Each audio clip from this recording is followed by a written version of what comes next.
1980 के दशक का गांव। शाम ढलते ही अंधेरा जैसे धीरे धीरे धरती पर उतर आता था। न स्ट्रीट लाइट, न चमकती खिड़कियां, बस आसमान के तारे और घरों में जलते दिए। उस दिन भी बिजली नहीं थी, पर किसी को शिकायत नहीं थी, क्योंकि ऐसी रातें अपने साथ एक खास सुकून लेकर आती थी। आंगन में चारपाइयां बिछा दी गईं। मिट्टी से लिपी जमीन ठंडी हो चुकी थी। हवा में रात रानी की हल्की खुशबू तैर रही थी। माँ ने दिए में तेल डाला। नरम रोशनी दीवारों पर थिरकने लगी। घर छोटा था, पर उस रोशनी में अपनापन बहुत बड़ा लगता था। बच्चे पास आकर बैठ गए। कोई माँ की गोद में सिर रखे, कोई जमीन पर लेटकर आसमान में तारे गिनता हुआ। और तभी दादी ने मुस्कुराकर कहा, चलो आज एक कहानी सुनते हैं। जैसे ही उनकी आवाज़ शुरू हुई, रात और भी गहरी हो गई और शब्दों ने एक नया संसार रच दिया।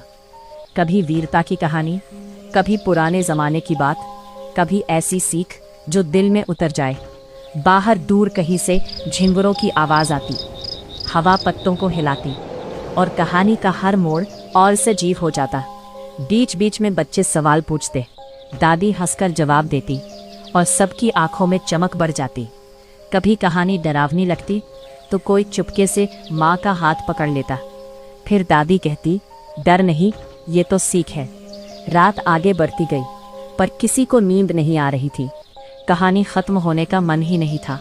थोड़ी देर बाद पिता भी आंगन में आकर बैठ गए। उन्होंने अपने बचपन की एक घटना सुनाई, कैसे वो भी ऐसी ही रातों में तारों को गिनते थे।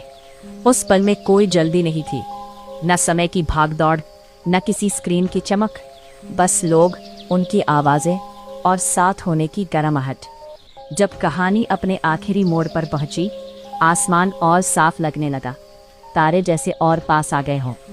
दादी ने धीमे से कहा, अंधेरा हमेशा डर का नहीं होता, कभी कभी वही हमें अपने सबसे करीब ले आता है।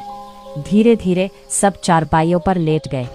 दिए की लौ छोटी होकर शांत होने लगी। हवा ठंडी थी और मन संतुष्ट। नींद आने से पहले हर किसी के दिल में एक बात थी, आज भी कुछ सीखा, आज भी साथ होने का सुख मिला। सुबह जब रोशनी फैली तो लगा जैसे रात कोई सपना थी, पर उस सपने की गर्माहट दिल में रह गई। आज घरों में रोशनी बहुत है, पर वो अंधेरी रातों की चमक कम ही मिलती है, क्योंकि तब कहानियाँ सिर्फ सुनी नहीं जाती थी, जी भी जाती थी। बिजली नहीं थी, पर रिश्तों की रोशनी थी, और वही रोशनी आज भी यादों में जलती रहती है।